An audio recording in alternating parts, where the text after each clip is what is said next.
Last night, after their loss, the St. Louis Blues announced that Craig Berube has been relieved of his duties. The coach who came in as an interim head coach and led the Blues to a Stanley Cup is no longer the man behind the bench. A 4-game losing streak for the Blues, but they're just 1 point back of a playoff spot right now. Are you surprised that this run for Berube came to an end when it did?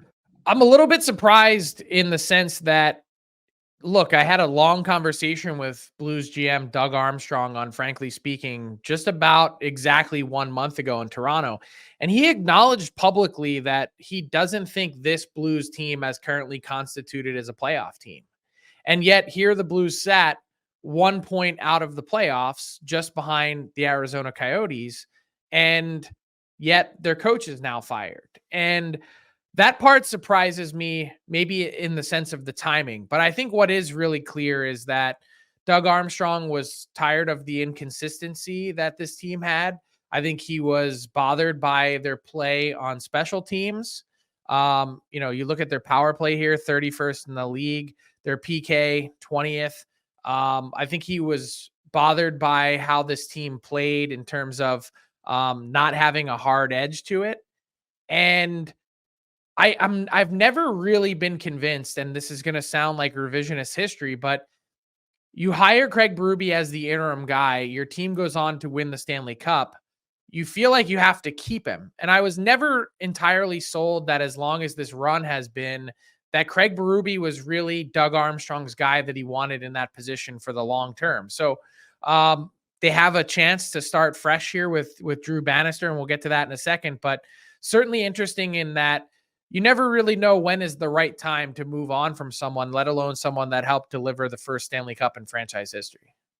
Yeah, you're right. He kept that interim tag, which was always surprising, through their entire turnaround up until the Stanley Cup, and it wasn't removed until after. So that's an interesting point you make about him potentially being Doug Armstrong's guy. You mentioned Armstrong doesn't view this team as currently constructed as a playoff team. So let's talk about how this group will move forward here. They go with Drew Bannister. They don't go and get a guy, Dean Evison, Jay Woodcroft, whoever, that you would maybe look at and go, oh, that is going to be Doug Armstrong's guy. This feels like a stopgap to me. This feels like something you do to push off a decision of who is going to be your long-term head coach until summertime. Is that an incorrect read by me?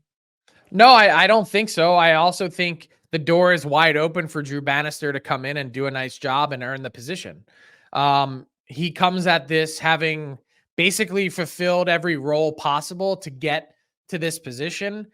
He was the head coach in Sault Ste. Marie, and then did a couple different tours of duty in the AHL, including both San Antonio and Springfield, where he's been for the last few years as the Blues affiliate head coach there in the AHL. And look, he's a guy that has seen lots of different levels of hockey, is typically known as someone who's really well prepared, and he's going to get a crack at this opportunity now that for a St. Louis Blues team that still has some really talented pieces in the Jordan Kyrous and the Robert Thomases and Braden Shen and that group. You've seen a big step forward this year from Jake Neighbors. Their top four defense, while a little bit long in the tooth, can still play, and they've gotten a pretty good year out of Binnington. I think there's some thought of, hey, as wonky as this season has been and inconsistent at times, maybe there's a door open for us to sneak into the playoffs in a year where we really hadn't even envisioned it.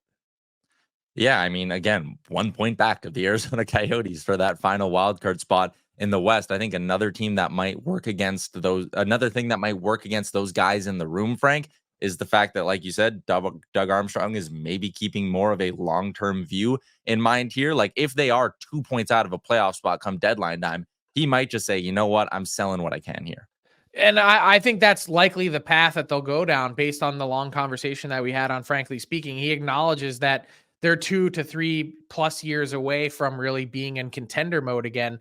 So if that's the case, I think the big question is why the coaching change today. And my guess would be that he wants to put in a new baseline, a new standard for this Blues team that he wasn't getting in terms of a consistency and effort level from the team that he had right now under Craig Berube. And I will add in one more thing to sort of put a bow on the Blues conversation is I definitely think that the Jacob Vrana decision and how that played out over the last few days certainly didn't help Craig Berube. I think Doug Armstrong really wanted to see more from Jacob Vrana and see him get an opportunity and something that Craig Berube wasn't really willing or interested in providing.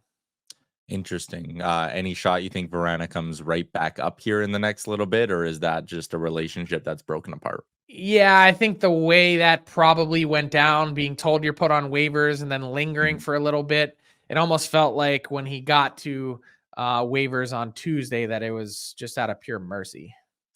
Something certainly to keep an eye on, though, as the Blues begin the Bannister era. And yes, while our caption says the slide down the banister, Blues fans certainly hoping it's a slide up the banister. They're looking to get their team back in the playoffs. When I wrote the headline, I was thinking way more in terms of, hey, come on, slide down the banister here, get into the position from Springfield on down to St. Louis.